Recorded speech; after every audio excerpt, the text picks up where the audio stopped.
The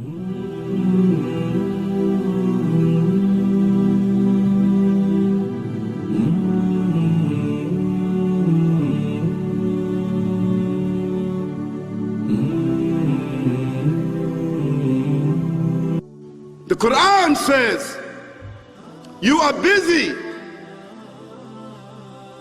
piling up, calculating, developing your careers, your money, your occupation, your wealth,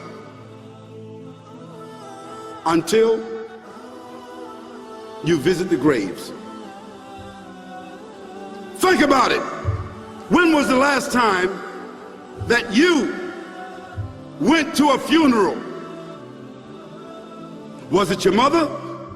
Was it your father? Was it your grandfather? Was it your uncle? Was it your cousin? Was it your friend? Was it your wife? Was it your husband?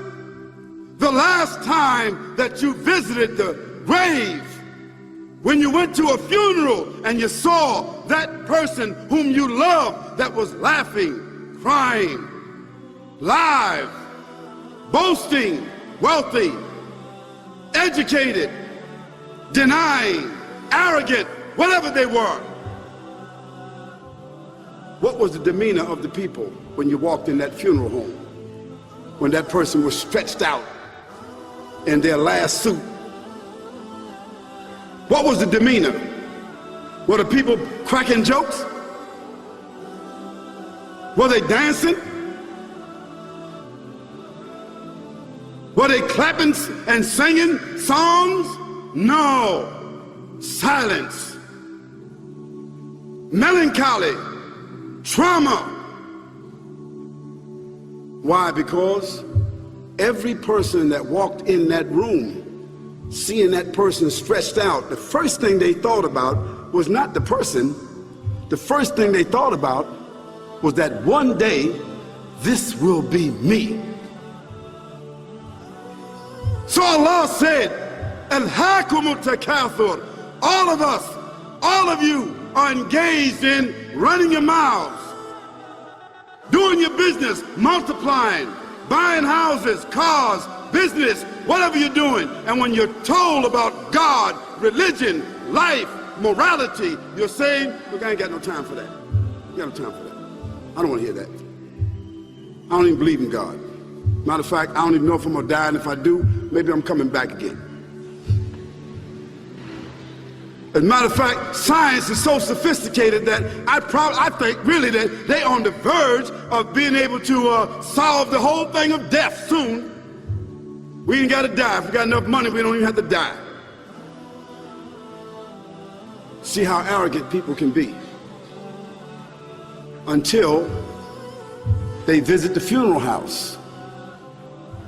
And then after you go to the funeral house, if you got the guts, if you're able to do so, you go to the grave. And now this is another scenario. And you say to yourself, is that it? I mean, 50, 60 years, scraping, struggling, scheming, lying, stealing, fornicating, jumping up and down, begging, working, and this is the end of it? I mean, is this what's going to happen to me? Are they going to be dropping me into a hole in the ground? A hole in the ground, the same hole that a cat digs after it defecates. Just a little deeper.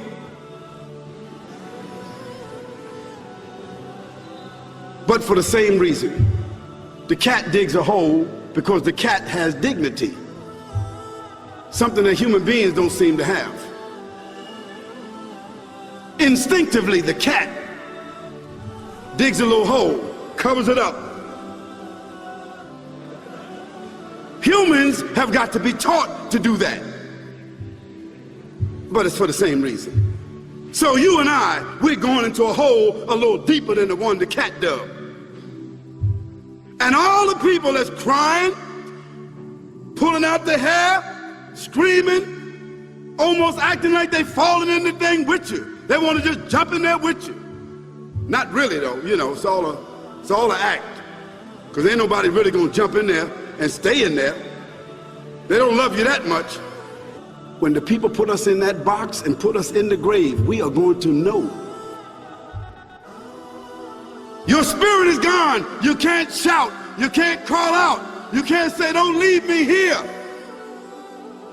But you're going to be hearing and you're going to be seeing, because that's a different kind of consciousness. But you can't move. And in that grave, this is when the real trauma is going to begin.